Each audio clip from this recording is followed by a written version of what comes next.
वहीं कल हमने पहले 4 अशार पढ़े थे और अगले शेर पे बराह रास्त मैं उसकी तशरीह करता हूँ।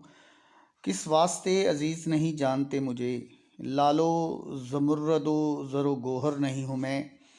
लाल ज़मुर्रद ये मोतियों की, हीरों की इकसाम है। ग़ालिबन एक सब्ज़ रंग का होता है और ज़मुर्रद जो है और एक सुर्ख रंग का होता है जो लाल है। ये लफ्ज़ लाल नहीं है, ये हमेशा जहन में रखिए। अब मसला ये है कि मैं मुख्तसर बात कर नहीं सकता।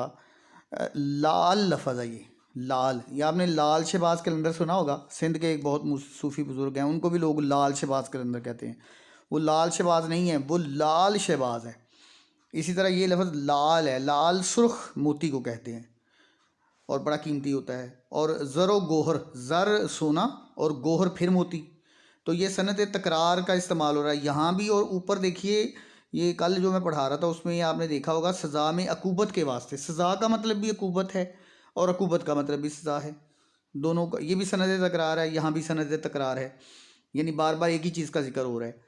तो शायर कहता है मुआशरे से भी जिक्र कर सकता है। अब इसके बारे में मुख्तलिफ आरा पाई जाती हैं कि इसमें मिर्ज़ा गालिब जो हैं, असल में मिर्ज़ा गालिब ने 1850 में, वफ़ात उनकी शायद 1859 में हुई है। ये इनके तारफ़ में मैंने आपके लिए लेक्चर रिकॉर्ड किया हुआ है, उधर देखिएगा। मेरा ख्याल है 1859 में शायद इनकी वफ़ात हुई है। तो ये 1850 में उस वक़्त बहादुर शाह ज़फ़र भी आखिरी मुग़ल हुक्मरान के तौर पे मौजूद था। तो उसके बादशाह के दरबार में ये दरबारी शायर थे, दूसरे वज़रा के साथ ये भी वहाँ मौजूद थे। तो ये हम कह सकते हैं, इसकी एक तशरीह ये है कि ये बादशाह से कह रहे हैं कि ए मेरे बादशाह, मुझे आप इतना अहमियत क्यों नहीं देते, अज़ीज़ क्यों नहीं अज़ीज़ यानी प्यारा, मुझसे उतनी मोहब्बत, उल्फत, अकीदत या वबस्तगी का इजहार आप क्यों नहीं करते।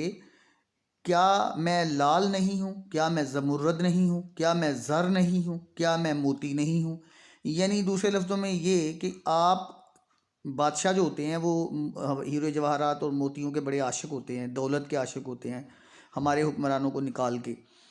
तो यहाँ ये उसी का जिक्र कर रहा है कि ए मेरे बादशाह, क्या मैं लाल, ज़मुर्रद, सोना और मोती उसकी तरह का नहीं, बल्कि मैं एक आम मिट्टी का बना हुआ इंसान हूँ, तो इसलिए मेरी अहमियत कम है और उनकी अहमियत ज़्यादा है। अब वल्लाहु आलम, ये उसके बारे में कहा। कई लोग इसको नातिया शेर भी कहते हैं, लेकिन मैं इसे नातिया शेर नहीं मानता। मेरे ख्याल में ये बहादुर ज़फ़र के दरबार का ही शेर है और उसी के हवाले से है, क्योंकि गालिब की शोहरत कोई मजहबी हवाले से तो है नहीं। लिहाजा हम जिस तरफ ज़्यादा इम्कानात पाए जाते हैं वो यही है कि ये बहादुर ज़फ़र के दरबार में उससे ये एक गिला किया हुआ या उसकी एक तवज्जो दिलाने के लिए, अपनी अहमियत जताने के लिए एक पढ़ा गया शेर है। फिर कहते हैं, रखते हो तुम कदम मेरी आंखों से क्यों दरेग, रुतबे में महर माँ से कमतर नहीं हूँ मैं। एक तो इस शेर पे आप इम्पोर्टेंट का निशान लगा लें, दूसरा इस पे थोड़ी सी तवज्जो की ज़रूरत है। दरेग कहते हैं परहेज़ करना। दरेग और परहेज़, चूँकि हम आवाज़ अल्फाज भी बन गए, थोड़ा आसानी रह जाएगी याद करने में। मानी लिख लीजिए, रुतबा मकाम, मर्तबा। और महर कहते हैं सूरज को, माह कहते हैं चाँद को, कमतर कहते हैं कम कहना या कम समझना। अब इसको अगर समझें तो ये भी बहादुर शाह ज़फ़र यानी दरबारी शायर का ही एक शेर है कि शायर कहता है कि मैं ए बादशाह सलामत आपकी आँखों, आपके कदमों में अपनी आँखें बिछाता हूँ। यानी मैं आपके हर हुक्म पे अपनी गर्दन झुकाता हूँ, आमीन कहता हूँ, सर झुकाता हूँ, लेकिन आप उसको अहमियत नहीं देते। आप मेरी पलकों पे अपने पाँव नहीं रखते, पाँव रखने से परहेज़ करते हैं। यानी इस तारे की ज़ुबान में कह रहे हैं कि आप मेरे उस सर झुकाने को अहमियत ही नहीं देते। हालांकि रुतबे में महरो माँ से कमतर नहीं हूँ मैं। अगर मेरी शायरी या मेरी औसाफ या मेरी खूबियों पे आपकी नज़र पड़ जाए तो सूरज और चाँद के मुकाबले में मेरी खूबियाँ हैं, यानी मेरा मकाम उन जितना बुलंद है। यहाँ शायर जो है वो सनत ताली का इस्तेमाल कर रहा है, या अपने आप को दूसरों से बढ़ा कर या अपनी तारीफ़ खुद कर रहा है। ये उस तरह शायर अपनी एक इनफरादियत गालिब के कलाम में बहरहाल ये पाई जाती है कि वो बाज़ जगह पे बड़े फ़ख्र से अपना तज़किरा करते हैं करते हो मुझको मने कदम बोस किस लिए, क्या आसमां के भी बराबर नहीं हूं मैं। ये भी उसी तरह का एक शेर है। शायर कहता है कि मुझे कदम बोस बोसा लेना, बोसा लेने से है, मुझे अपने कदम चूमने से क्यों मना करते हैं बादशाह सलामत। क्या आसमां के बराबर भी नहीं हूं मैं, मेरा मर्तबा आसमान से बराबर भी नहीं है। यानी आसमान जो छत छत पे है, छत की तरह सर पे तना हुआ है और बेजान एक क्या ले, उसकी कोई जज्बात नहीं है। मैं तो जज्बात से भरा हुआ एक इंसान हूँ, ख्यालात का इजहार करता हूँ, मेरे अंदर तलातम बरपा होता है, जज्बात हैं, ख्यालात हैं, नज़रियात हैं। क्या मैं आसमान के बराबर भी नहीं हूँ आपके सामने कि आप मेरे मुझे कदम चूमने के लिए, मैं आपका कदम चूमने के काबिल भी नहीं हूँ।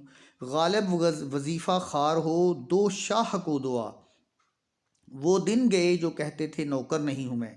अब ये जो पिछले 4 अशार की मैं तशरीह, ये चौथा शेर है जो मैं कर रहा हूँ, तो उसमें जो मैंने कहा कि ये गालिब ने बहादुर शाह ज़फ़र के बारे में ही कहा है, तो ये आखिरी शेर उसकी तायीद कर रहा है, यानी मेरे उस ख्याल को तक़वियत दे रहा है, मेरे उस ख्याल को ताकत दे रहा है। तक़वियत का मतलब ताकत होता है।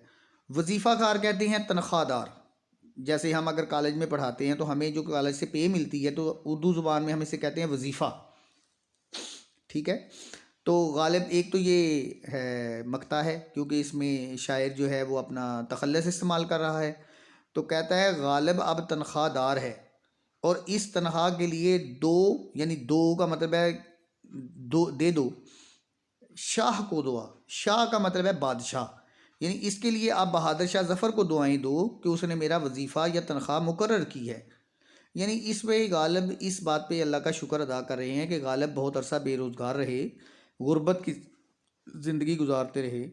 फिर एक वक्त आया कि देखिए, जॉब लेना या किसी जगह पे कोई सिलसिला रोज़गार का बनाना, ये बहरहाल हर दौर में एक मुश्किल काम है। तो शायर के लिए तो वैसे ही मुश्किल है, क्योंकि शायर को शायरी के अलावा आता ही कुछ नहीं है। फिर उसकी मजबूरी है कि उसे खुशामद भी करना पड़ती है बड़े बड़े लोगों के लिए जो उसको वजीफ़े देते हैं, पैसे देते हैं। तो ये मजबूरियाँ भी इंसान को बाज़ औक़ात नज़रियात से हटा देती हैं। तो गालिब कह रहा है, फ़ख्र का इज़हार कर रहा है कि मुझे जो लोग जो ताने दिया करते थे कि गालिब निकम्मा है, बेरोज़गार है, गरीब है, कोई काम के काबिल नहीं है, किसी की निगाह इस पे पड़ती नहीं है, तो मैं वो लोग देख लें, मेरी ये गज़ल पढ़ें और देखें कि मैं अब वजीफ़ा ख़ार हूँ, यानी मेरी एक नौकरी लगी हुई है, मैं बादशाह के दरबार का एक शायर हूँ। इसके लिए आप बहादुर शाह ज़फ़र को दुआएं दो। वो दिन गए जो कहते थे नौकर नहीं हूँ मैं। ये मेरी उस बात जो मैं अभी कर रहा था उसी की तायीद कर रहा है अगला मिसरा इसका, कि अब वो दिन चले गए जब लोग कहा करते थे कि गालिब जो है वो नौकरी नहीं है उसके पास, वो बेरोज़गार है, गरीब है और नाअहल है, चूँकि किसी काम का है ही नहीं तो नौकरी कहाँ से मिले। तो अब वो दिन चले गए, अब देख लो मुझे नौकरी भी है मेरे पास, बादशाह के दरबार का दरबारी भी हूँ, बादशाह मुझे अहम समझता है तो दरबार में जगह दी है। तो ये गालिब की एक मुनफरिद गज़लों में से एक गज़ल है, अहम गज़लों में से एक गज़ल है। इसको सिलेबस से हट के भी अगर आप पढ़ना चाहें तो ये बहुत सारी जगहों पे हमारे लिए बाइस तवज्जो, बाइस अहमियत बन सकती है ये गज़ल। तो ये दो इसके लेक्चर थे, मैं तवालत से बचने के लिए यहीं इख्तिताम करता हूँ।